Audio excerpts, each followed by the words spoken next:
ექიმთან რომ შევდივართ, ჩვენ აი რიგითი ადამიანის გადმოსახედიდან რომ შევაფასოთ, ერთი წამლის მაგიერ, ერთი და იმავე სახეობის სამ ვარიანტს გვიწერენ, იმხელა დასტებით გვიშვებენ, რომ გეგონება დისერტაცია დაუცავთ ჩვენ საავადმყოფობაზე. ბიზნესი აქვს. აი ჩემ შვილიშვილებს ეხლა იმაზე ფიქრობენ, დაამთავრონ საშუალო სკოლები, უმაღლესი და გაიქცნენ საქართველოსთან. არავითარი მომავალი არ არის. გორია ყოფა ცხოვრება გურიაში რა არის?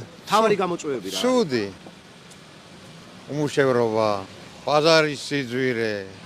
არაფერი კარგი არ არის. მარტო ოზურგეთში არ არის შვილო ეს მდგომარეობა. ეს მდგომარეობა თელ საქართველოშია. სახელმწიფო არ ეხმარება სოფელს.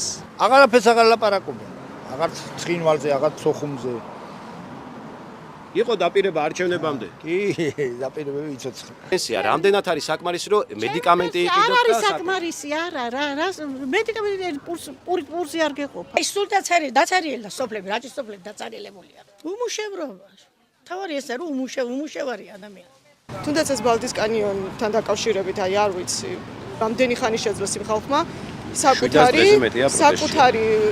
ფიზიკური, რა ქვია, იქ დგომით და წვალებით და იქ მცხოვრებს რო არ ეკითხებიან, რომ რა უნდა აშენდეს. ეს ადამიანები ზიან ციხეში, ვინც არ უნდა იჯდნენ და ამ დროს ნამდვილი კრიმინალები გარეთ არიან, ეს არასწორია. თუ ჩვენ საყოველთაო განათლებაზე ვსაუბრობთ, მაშინ იქ ყველასთვის უნდა იყოს ერთნაირად მისაწვდომი ის განათლება, რაც ყველასთვის აუცილებელია და არა ერთეულებისად. ამოსავალს თქვენ რაში ხედავთ?